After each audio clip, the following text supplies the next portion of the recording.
ভয় পান?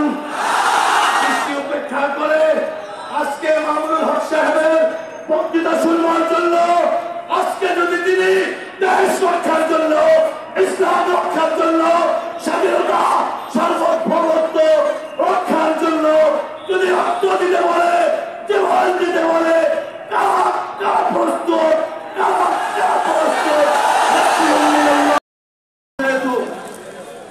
ना बदलती तेरी तकदीर क्यों न बदले तू, आफियत है उसके लिए लड़ते रहे जो।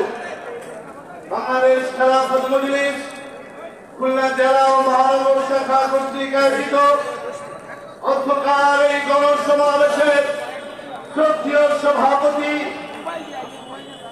জেলা সভাপতি হযরত মৌলানা মুজিবুর রহমান দামাত বারাকাতুহুল আলিয়া, আজকের সমাবেশের প্রধান অতিথি আমাদের খেলাফত মজলিসের অভিভাবক পরিষদের সম্মানিত চেয়ারম্যান উস্তাদুল উলামা ওয়াল মুহাদ্দিসিন হযরতুল আল্লাম মাওলানা রফিকুর রহমান দামাত বারাকাতুহুল আলিয়া, আজকের গণসমাবেশের প্রধান আকর্ষণ মধ্যমণি, যারা নির্যাতিত মজলুম জনতা, বাংলাদেশ খেলাফত মজলিসের সংগ্রামী মহাসচিব শেখুল হাদিস ইবনে শেখুল হাদিস আল্লামা মামুনুল হক হাফিজাহুল্লাহ, মঞ্চে বরিষ্ঠ বিভিন্ন পর্যায়ের নেতৃবৃন্দ, সমাবেশক খুলনাবাসী, আজকের এই বৃষ্টির ভেতরে এই জনসমুদ্র প্রমাণ করে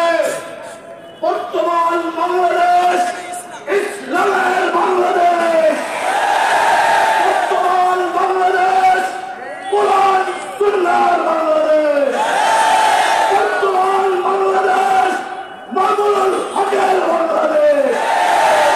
আমরা ইতিহাস ভুলিনি।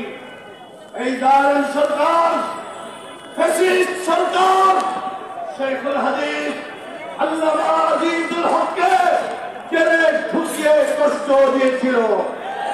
মুজাহিদে মিল্লাত আল্লামা মুফতি আমিরকে কষ্ট দিয়েছিল। আজে মিল্লাত আল্লামা বাবুর নবরীর উপরে নির্মম নির্যাতন করেছিল। খতিবে মিল্লাত আল্লামা মামুনুল হককে 1-2টা বছর নয়, দীর্ঘদিন জেলখানার মধ্যে আবদ্ধ করে বলেছিল এদেশ তাদের।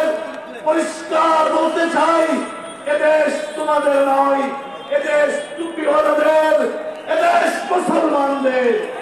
পরিষ্কার বলতে চাই, মুসলমানদের এই বাংলাদেশে রবি ঠাকুরের নকল করা কোন সঙ্গীত চলতে দেয়া হবে না, হবে না।